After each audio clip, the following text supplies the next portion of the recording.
Magandang umaga, narito na ang PTV Balita Ngayon. Binabantayan ngayon ng Pag-asa ang namuong low pressure area sa labas ng Philippine Area of Responsibility. Huli itong namataan 1,605 kilometers mula silangan ng northeastern Mindanao. Mababa ang tsansa na maging bagyo ito sa susunod na 24 na oras at walang magiging direktang epekto sa bansa. Gayunman, hindi iniaalis ng Pag-asa ang posibilidad na pumasok ito sa Philippine Area of Responsibility sa mga susunod pang araw. Sa ngayon, umiiral ang easterlies o mainit na hangin mula sa dagat Pasipiko sa silangang bahagi ng Luzon at Visayas, kung saan asahan ang isolated na pag-ulan.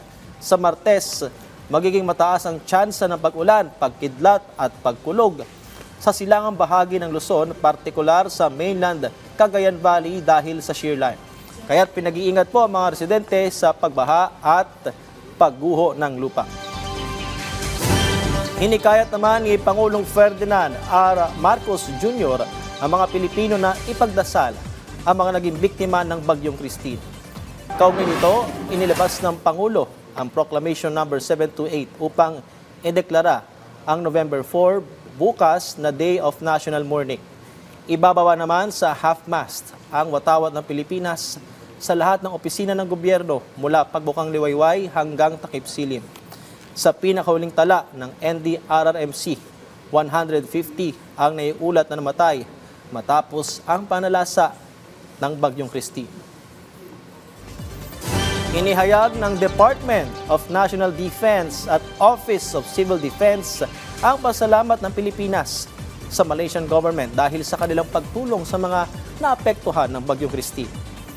Naging katuwang sa humanitarian assistance and disaster response mula October 26 hanggang November 2 ang Eurocopter transport helicopter na i-deploy sa bansa ng Malaysia na may 16 na crew member. Kahapon isinagawa ang send-off ceremony kung saan binigyang kilala ng OCD ang kahalagaan ng kontribusyon ng Royal Malaysian Air Force lalo na sa pagtulong sa mga biktima ng bagyo sa Bicol Region. Dahil nga po sa Eurocopter ng Malaysia, nasiguro ang maayos at mas mabilis na aid distribution sa pakikipag-ugnayan ng OCD, DSWD at Philippine Air Force.